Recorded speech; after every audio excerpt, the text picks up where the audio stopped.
ბრიტანეთის ახალი სანქციების პაკეტში 3 ქართული კომპანიაა მოქცეული და ბრიტანეთმა მიიღო ეს გადაწყვეტილება რუსეთის დახმარების გამო. გაერთიანებული სამეფოს ოფიციალურ განმარტებაში წერია, რომ ეს არიან კრიპტოკომპანიები და ის ფინანსური ქსელები, რომელსაც ბრიტანეთის მთავრობის მტკიცებით რუსეთი იყენებს სწორედ სანქციების გვერდის ასწავლელად და ეს სანქცირებული კომპანიები უკავშირდებიან რუსულ კრიპტო გაცვლის ძალიან დიდ ქსელს A7 network. ეს არის ქსელი, რომლის ფარგლებშიც ოპერირებდნენ კომპანიები, უკვე საქართველოში რეგისტრირებულებიც მათ შორის. 3 კომპანიაზეა საუბარი, მათ შორის ერთ-ერთი ახლა არის უკვე ლიკვიდაციის პირობებში, ხოლო 2 ბოლო მონაცემებით ამ დრომდე არის მოქმედი.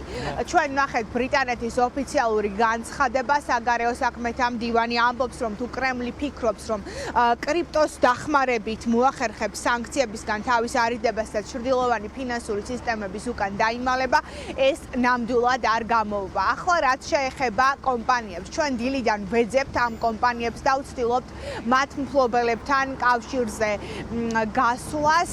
პირველი, რომელიც მოექცა სანქციების ქვეშ, ეს არის კომპანია EIA4, რომელიც ოფიციალურად ამ დროის მონაცემებით არის მიხეილ გევორქიანის საკუთრებაში. ეს არის დირექტორიც და ერთადერთი მფლობელიც ამ კომპანიის და საინტერესოა მისი პოზიცია. ჩვენგან გაიგო მან, რომ კომპანია EIA4 მოექცა ბრიტანული სანქციების ქვეშ და ამტკიცებს, რომ არანაირი ინფორმაცია არ აქვს რუსეთის დახმარების შესახებ. საინტერესოა კიდევ ერთი რამ, 3-ვე კომპანია, რომელიც ბრიტანული სანქციების ქვეშ არის ახლა უკვე მოქცეული, ყველა კრიპტოსაქმიანობით და გადარიცხვებით იყო დაკავებული და 3-ვე მათგანი ოფიციალურად რეგისტრირებულია თბილისში, გლდანში, თავისუფალ ინდუსტრიულ ზონაში.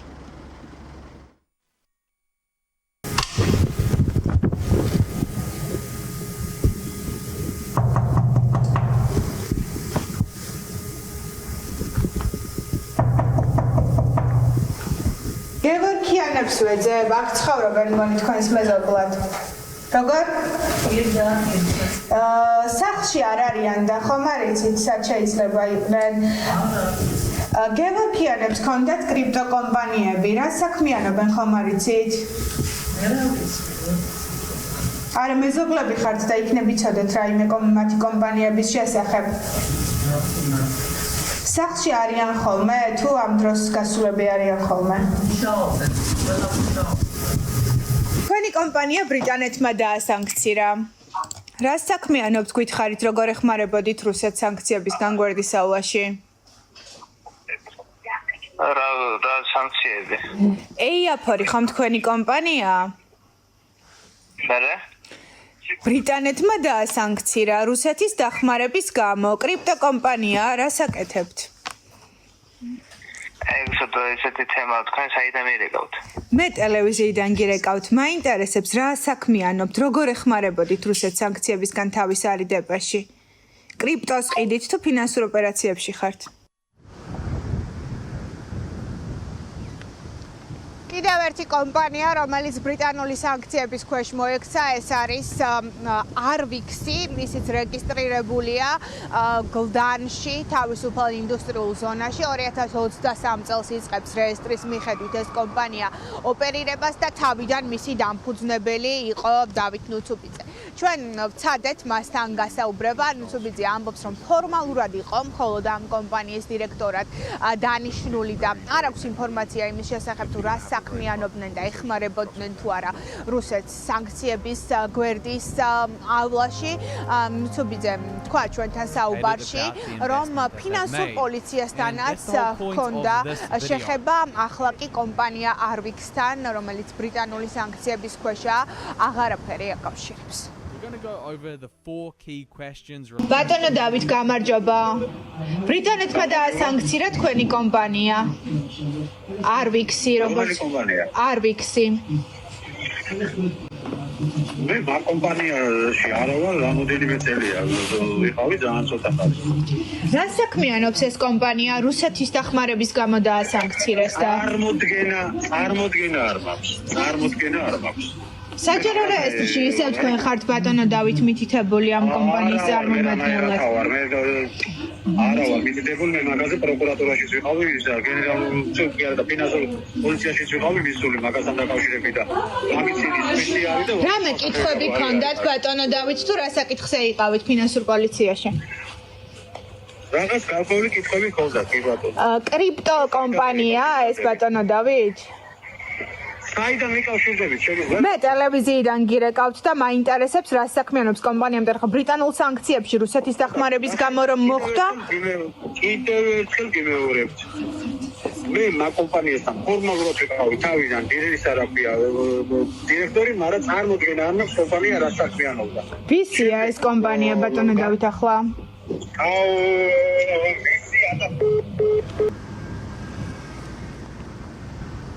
კიდევ ერთი კომპანია ბრიტანული სანქციების ქვეშ არის რაპირა გრუპი 2022 წელს არის ის საქართველოში რეგისტრირებული ბრიტანეთის მოქალაქის ილიას აჰაევის მიერ ეს კომპანია რეესტრის მონაცემების მიხედვით ახლა ლიკვიდაციის პირობებშია. ეროვნულმა ბანკმა გაავრცელა განცხადება სამი ქართული კომპანიის სანქცირების შემდეგ.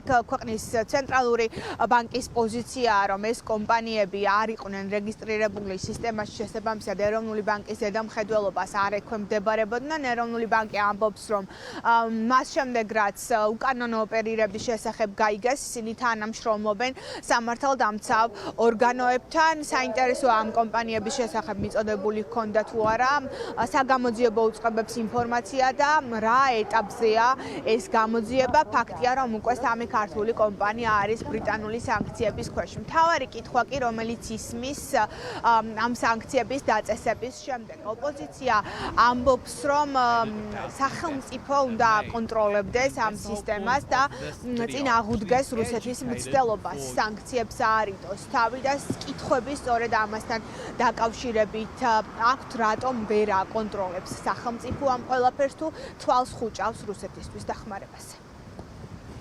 აქ იმედია ძალიან სერიოზული კითხვა იმასთან დაკავშირებით თუ ქართული ოცნების რეჟიმის პირობებში როგორ მოხდა რომ მინიმუმ 3 როგორც აქედან ირკვევა კომპანია იყო ჩართული ამ სქემაში, ჩრდილოვან სქემაში, რომლის მიზანიც არის რუსეთის ჩრდილოვანი ომის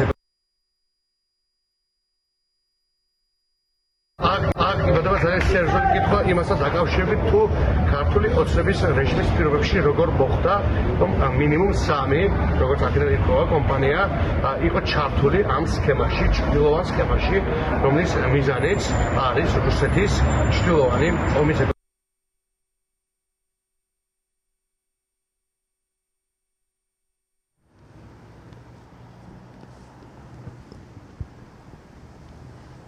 ბრიტანული სანქციები არის უკვე დაწესებული. სამი კომპანიის მიღმა კიდევ რამდენ კომპანიაზე შეიძლება იყოს საუბარი. თავისუფალ ინდუსტრიულ ზონაში კიდევ ბევრი კომპანია რეგისტრირებული და საერთაშორისო გამოძიებებით საქართველოში რეგისტრირებული სხვა კომპანიებიც აღმოჩნდნენ ყურადღების ცენტრში. მათ შორის ერთ-ერთი არის აფცექსი, რომელიც სხვათა შორის დაკავშირებულია ეიფორისთან, რომელიც ახლა უკვე ბრიტანული სანქციების ქვეშა.